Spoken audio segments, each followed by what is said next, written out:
I was just talking about how emotional I am that we're finally getting ready to do our first episode of our first podcast, because we finally have, the room is ready, the signs on the wall, the microphones are working, the tests work. We've had some training. We're starting to figure it out, and here we are. And here we are, finally getting ready to do it. So it's been a long time coming, and it's been a big vision for a lot of people, and I'm excited that we're finally going to start to get doing it. Yeah, it's been a labor of love, huh? For sure. And the sign says it all, because of you. So that's what we're calling it. Because of you. Because of you. And I mean, you can start. I'm Lexi Blake. Been here for a while, and I'm honored to do this. But you introduce yourself and tell us from the beginning. So my name is Becky Latham, and I'm the Executive Director for Community Youth in Action. And it's a nonprofit that I started 8 years ago with the objective of making a difference for young people in my community. And when I started in this field back in 2002, my own kids were teenagers at the time. And so I just loved the idea of working alongside them, impacting my community. And now my grandkids are a year shy of being old enough to participate. So that's exciting to know that we've been doing it for a long time together. Generational. Yeah. Sounds like. Oh, the whole thing's been a labor of love, hasn't it? Yeah. So what made you think, tell me the youth aspect of it. What was the original process? Because I know that from the beginning, you have a real love for coalition work, and then it's expanded over the years. So how has that journey been? So to go back a little bit, back in 2002, I worked for another community coalition. I helped build that coalition and make a difference for young people. This is where my own kids were, and I loved what I did. I loved my job. I loved doing it every day. And 8 years ago, I walked in the door. My board was there, and it was a board I trusted, and I thought they trusted me. And I walked in, and they asked me to leave. And I had to decide at that time whether I was going to do something different or if I was going to start over. And so I sat down in my own living room at that time and chatted with the teens that I had been working with and asked them how they felt about me doing something different and just walking away from the field. And the teens at that time said that they didn't want me to do that. So we started over, and I decided to start a nonprofit and try again. And I've always loved the prevention part of what I did, which is, the substance abuse prevention, the suicide prevention. That's always been where my passion is, the leadership development with teens, volunteerism in my community. But the kids at that time that I was working with said, we need a place of our own. We need a place to belong. We need a teen center. So we decided to build a teen center. And we didn't have a space. We didn't know how we were going to do that. We didn't have any money. But we decided we were going to start from scratch. So we met in the beginning. I had a friend that had a building she was using for storage. We met in that building for a while. We met in community parks. And then we had a partnership with the City of Idaho Falls and the Senior Citizen Center. And we met there. And we used the building at night. They used it during the day, and it was a really great partnership. And then we'd been there about 6 months when COVID hit. Mm. And we couldn't have teenagers and senior citizens in the same space. Oh, no. And so we found ourselves homeless again, meeting in parks and open fresh air places so that we could, Right. follow all the COVID rules. And then I contacted, there was a vacant building that was owned by the city of Idaho Falls that was built by the Boy Scouts back in the early 1950s or something. And so the building was vacant at the time. And so we asked to use that space, and we were gifted that opportunity. And so we had our first official teen center. Nice. And so let me back up a little bit. When you first started with the teens and with this other nonprofit, but when you started on your own, when you went back, so I can imagine there's a lot of lessons that were learned there. And because in my mind, when I hear your story, I feel like there's like you said, there was kind of a fork in the road. You could have given up, or you could have persevered. And that is something I really admire about you, is the fact that you just kind of stood back up and kept going. I know it was a hard time for you, but I know that you're passionate about the youth.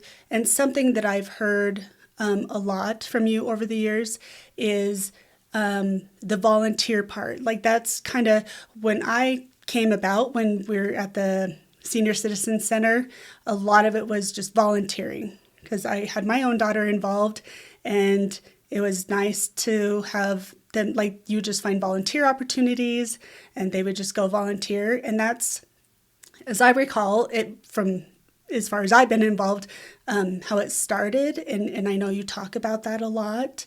And so from the expansion from, hey, I have this group of teens, and I'm going out and having them volunteer, helping the community, to finding, because I think I've heard you say before, with $50 in my pocket.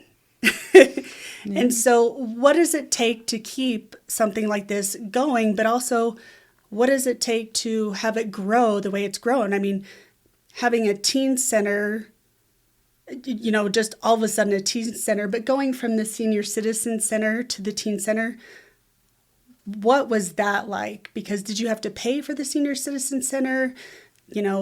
So many supplies involved and getting people to help. How did that work? So when we were using the Senior Citizen Center, we paid a small amount to help support, paper goods, toilet papers, cleaning supplies, those types of things. I'm trying to recall. I think we paid about $300 a month or something, pretty minimal amount to just help support them, so that we weren't, we supported their power bill, so that them hosting us didn't increase their expenses. Nice. And then when we moved to this space, it was the same thing. Is the Boy Scouts have a lease with the city of Idaho Falls, and they have a power bill and a gas bill and some certain expenses, and so we've been able to, pay those expenses so that they no longer are paying those. So it's been a good partnership for all of them. But when you talk about, going from volunteerism to completely renovating a new big 14,000 square foot space, it was because we had a group of young people who were passionate about it. They wanted their own teen center. They were here ripping up carpets and painting and working alongside us sometimes till midnight. We got into the building in August, and they wanted the center open as quickly as possible. And, this was 2020. So we were trying to survive COVID and survive being homeless, and then getting a new space open. And the kids, had lost their opportunity to be in school, the last half of their school year. They were just looking for ways to connect. And for them, having a teen center was, a way to continue connection. So these kids that were interested in volunteering and making a difference in their community, it was really easy to get them to show up on a regular basis and get out the paintbrush and go to work. And when we first moved into this space, we didn't need all 14,000 square feet. And so we weren't using all of the building at the same time. We started with a portion of it, and as we've grown, we've outgrown every square inch of space here, and we continue to move into the next room and into the next room. And with each room that we had to move into, the building had been used for storage for quite a few years. We had a brand new opportunity for youth to volunteer and take ownership and get involved. And so we've just about exhausted all those opportunities now, because we've used the whole building, short of a couple of storage closets. Right. It's come a long way. Yep. way. So, and then from the teen center to where we're expanded the entire building, and now here we are in the podcast room, which I feel like was the last room to be filled. Yes. And here we are. And so what brought you to this point, to wanting to do a podcast? Because of you. First of all, I want to know like where that title came from and what the background is of that. Well, I've always believed that we all have a great story to share, and we learn a lot from each other. But a few years ago, when in working with teenagers, I had all my teenagers talking about the series of 13 Reasons Why. And I don't know if you're familiar with that, but it's a series about a young girl who dies by suicide and leaves behind a series of tapes to let people know of all of the negative things that they had done in her life that contributed to her suicide. And I just thought it was such a horrific message. And our young people were at that time talking about it a lot, and talking about the people in their life that were hurting them and that were negative in their lives, and who had bullied them and who had hurt them, and placing blame on all of their hardship. And at that time, I thought, we need to do something on the flip side of that. We need young people to focus on sharing the message of who made a positive impact, why they're still alive, why they're successful, why did they go to college, why did they choose their careers.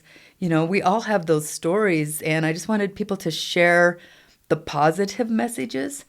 And so on the flip side of 13 Reasons Why, we thought we're going to do a podcast one day that is going to be titled Because of You, and we're going to share the because of you, this is why I do good things in my life. This is why I'm thriving. So that's where it came from. Especially going through COVID and having that, going through COVID, I think created a lot more of those thoughts in teens. And so I personally, I think this is a huge positive message, because even going through learning opportunities, because of this, but because of you, we all have a lot of people in our lives that make a huge difference, or that have mentored us or been our inspiration. Do you have someone in your life that's been your inspiration? And sometimes there's more than one, but do you have a because of you? I have a lot of, I wouldn't say that, I wasn't super involved in like sports or anything like that. So I wouldn't say I have a coach or one teacher or any one person that influenced me in a huge way. But I would say I've had a lot of really good quality people. I've been surrounded by, great family members. I get up every day and work really hard to set an example for my own family. So I would say they inspire me to do well. When I first came into this field, I had a couple of really great people that I worked with in the field that loved making a difference, that I loved volunteering with side by side. The youth, over the course of the last 24 years that I've been working with teenagers every day of my life, I've had so many teens that have inspired me, because some of them come from some pretty rough stuff. They've overcome some pretty crappy situations. They've been through some pretty serious trauma, and they're still thriving, and they do well, and they want to do better, and they want to, make changes in their life. I see young people in addiction that have, come into recovery and done well, and those people have inspired me.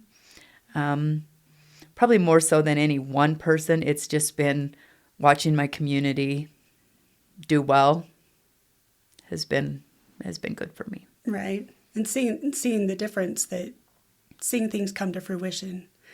Right? Like I feel the same as you, but I feel like seeing this, as the founder, having seen this come to fruition and how far you've come and how much you've done and how much you've overcome, and seeing, what teens go through. And we all know, working with teens every day, that there is a lot of negativity, especially, with the internet and social media. There's so many negative things being thrown at them. I think recognizing the positive parts of Because of You is huge. And I can imagine, and I know actually, that there are quite a few and a lot of teens that you've worked with that feel that way about you. Like, you may be there because of you. Because of you, they have a place to be, and they're not at home alone getting in trouble. Or because of you, you have provided them with amazing staff that is there to make connections with them. And that's something that you were very passionate about, like, let's make connections with these teens. And I feel like there's a lot of, because of you, you've created a place they can be. And so I was just curious, like, how does that make you feel? Like, do you ever see, like, I know that you're humble and that you probably don't see it that way, but there is a lot that is because of you, and because of you, we're here doing this podcast. So, I just want, like, how does that make you feel? Some of my most rewarding days are when I have a youth or alumni that reach out to me that I didn't know I impacted. There's some that you make a difference for. They tell you all the time. But then there are those, like, I call them like those hidden youth that you didn't know. In fact, I was here on Friday, this last Friday, trying to get some paperwork done kind of by myself. It was quiet and the phone rang. And it was a young man that hasn't been in the center for over a year. And he called and he said, are you open today? And I said, well, the teen center is not open today, but I'm here. What's up? And he said, I just need somebody right now. I can't be alone. And I said, where are you at? He said, I'm walking, but I'm nearby. He said, it'll take me about 10 minutes to get there, but I'll be there in a minute. I said, you need somebody to come and get you? He says, no, I need the walk, but I'm on my way. I said, promise, give me your word you're on your way. And he said, yep, I'm coming. And he came over, and I talked to him for a few minutes. I contacted somebody over at Spark, which is something we haven't really even talked about yet, but I contacted Spark and had them work with him. And, he had just had some conflict with parents and left the house and was alone and didn't trust himself to be alone. And honestly, it's a youth that I didn't realize we'd made an impact on. But when he was in crisis, he called. He knew where to go. Yeah. And those are the rewards that you don't realize until they walk in the door. Right. And that's actually what I was going to get into next is and I love that for you. I love that moment happened, because it really is a great segue into talking about why. So you have this teen center that, you've grown, you've established. And from there, from seeing what these teens have gone through and wanting to expand, tell us more about the things you've expanded into, because we have, Spark and, Supply Hub and the rest of the buildings that are out there. So tell me a little more about that and how that came to be. Okay.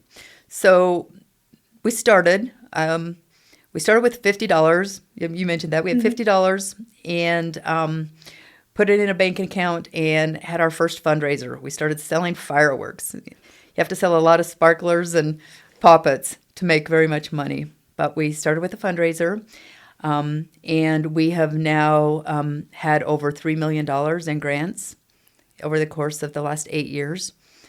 And then, started with some volunteerism and moved into, back to my roots was the coalition work, the substance abuse prevention.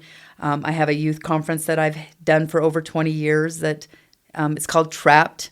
For anybody that's ever been to Trapped, it's been around for over 20 years where we make a difference with young people. And then we had our teen center. And then about 3 years ago, the state of Idaho put out a call for people in communities that wanted to open what they called an assessment center. And assessment centers were going to open all over across the state with the objective of, it was through the Department of Juvenile Corrections, and the objective is to intervene with young people before they get into the juvenile justice system. So it's very expensive for a young person to get a citation, not only for their family and themselves, but for taxpayers. It's very expensive for them to get a citation for something as simple as runaway or a drinking, vape charge, simple battery, truancy, these minor charges that are just young people trying to figure life out. And so the goal of an objective of an assessment center is to intervene with those young people to try to keep them out of the system. So we try to connect them and their family to those resources that they need before they end up with a citation. And so I'll remember we had a young man who was never going to school, and he got a truancy ticket, and wouldn't go to school.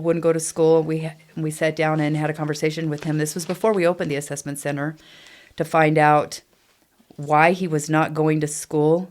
And it really come down to the fact that he was being teased at school because he didn't have access to body wash, soap, deodorant. And so we connected him to those supplies, taught him about personal hygiene, and got him back in school. Mm-hmm. And so that's one of the things that we have as part of our assessment center is we have a place that we just call our supply hub. And we have school supplies, hygiene supplies, some basic needs things. We have diapers for babies, some clothes, and if we can keep a family on track and keep kids successful with something as simple as body wash, then we're going to supply that for them. So, nice. Yeah, that's some of the things we've grown from, picking up trash alongside of the road to body wash and everything in between.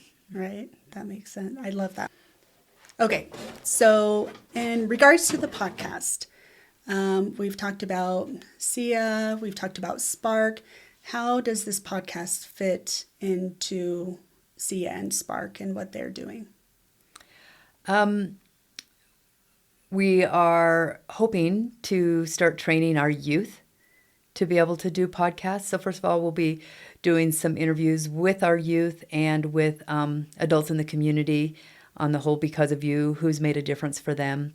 And then the long-term goals, once we become good at this, is we hope to be able to have kids start doing podcasts with their peers or interviewing an adult and just learning a skill that seems to be going to stick around. So something that they can do, they can use in the future. So that's where we're going to go with it.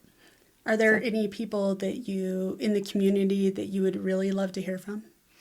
I think we have some politicians that might have some things that are interesting to say, some of our elected city officials, and I would like to talk to some business owners to see, what they had to overcome to become successful. And I'd like to talk to business owners in several different spectrums, those who have made it with education, and maybe some of those who, got that job right out of high school and have stayed with it and built a successful business upon it so that our youth could be inspired by them. I'm open to ideas. If you know do we have any celebrities in our community that people want to hear from, let us know. Right. I mean, literally everyone probably Yeah. has it because of you, or Right. whether it's a circumstance or a person. And through all this, as far as the journey that you've had building Sia and Spark, what are some of the big lessons you've learned? Um, Relationships matter. I talk sometimes about social capital. Who do you have in your life that cares about you, that believes in you, that you have success with? Those relationships matter, whether they're personal, professional. Um, the people that you have in your life will determine your success. We talk to kids about that, about you can tell the success of a kid based on their 10 closest friends, but that's true with adults is all Mm-hmm. those relationships are really vital. Right. And, when I decided to start over and build SIA, I had to, you know, get humble and reach back out to the people that I, had worked with in the past and rebuild in a different light and in a different, from a different organization. And so that really matters. And, um, and with young people, building those connections, and you never know when a young person or, for me now they're young adults for some of them that I've worked with in the past that are going to reach out and say something that they learned or, you know, somebody that you introduced them to or a project that they participated in or a leadership activity they went to or a conference they participated made a difference in their lives. And, you know, those are some success stories that are really fun to hear when you make a difference. Yeah, So, invaluable. Um, so those are some of the lessons you've learned, and you've seen other people go through those lessons. Is there any advice you would give anyone, whether to be youth or parents or anyone listening to this podcast, on, you know, finding their because of you, or recognizing the positive aspect of life? um, back to our roots, some of the things I would invite parents to do is volunteer with their young people. Um, my kids will sometimes talk about how often they were voluntold to do things when they were young, but I'd like to hope it impacted them in a really positive way. But volunteer together as a family, give back to your community in, not necessarily financial, but in a way that matters, and, build those connections. Um, and, back to, just some of the, the lessons that we try to do at SIA is, I would encourage parents to talk to their young people about um, drugs and alcohol. And so often we have parents that talk to their kids about sobriety, and it's a moral issue, and that doesn't last with kids. It needs to be a health and safety issue. So talk to kids about substance use, and hiding from it doesn't prevent it from happening. So having those conversations and um, just make connections with the young people in your life.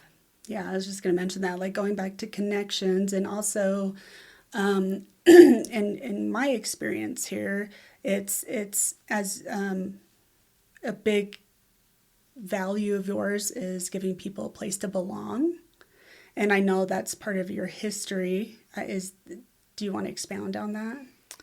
Um, I grew up in a small town not far from here, and I come from a great family. I loved my family, got along well. My cousins, worked on farms with my grandparents, and had a really good childhood where that was concerned. But I was very much excluded by my peers. Um, just to be real vulnerable, I didn't belong to the same church that most of my peers did when I was young, and I was very much excluded. And it was very painful. I never got to go to a birthday party. I wasn't included in any of the things that they were doing. And so, as I got older, I wanted to make sure that there was a place that young people could always feel like they could be included, a place to belong. It's great when you have other avenues, but not all of us have those places. And so just having a safe place where all people are welcome and can be included and be a part of. And I notice now, even as an adult, if I see a place of people being excluded from something, that it brings up my mama bear, and I'm like, everybody needs to be included. So that's part of the mission of SIA, is to make sure everybody gets to be a part of it. Right, and I love that. I love that. So if someone wanted to, either participate with SIA, if they wanted to know what was going on, how would they reach out? And if they wanted to help SIA and Spark at any time, what can they do? Well, obviously, we're a nonprofit, and everything we do for families and youth in our community is at no cost. Most of the people who need our services the most don't have the ability to pay for them, and so everything we do here is free. And so we're always willing to accept a donation. But if people have a skill that they want to share with teens, they could reach out to us, and whether it's fly tying or fishing or sewing or art or a dance, something that they have a skill that they'd be willing to share. We're always looking for volunteers to help with that. We do have a website. It's cyaidaho.org. And if you go onto that website, you can click on, things that are happening. You can see what clubs we have going on for the kids. You can sign a young person up for a membership. You can refer a family or a teen or youth to Spark if you need to. So we have some blogs. You can see what we're doing. So follow us on cyaidaho.org, and that's a good way to kind of follow along with what we're doing. Nice, nice. So are there any final thoughts you have with anything we've discussed today? There we go. I guess if I'm going to end with a final thought, it would just be that show up. Be there for the people in your life. Be there for the young people in our community. Be there for the community members, and showing up makes a difference for people. So that's would be my final thought, is to show up for people. And that's a perfect final thought. I mean, you're there for the people you care about, and you never know the impact you're going to make. Exactly. All right. Well, thanks for being here, Becky. Yeah, because thanks, of Lexi. you. Thanks for creating this. Maybe you can be an interview one day. I can sit in your seat. No, I don't like that one.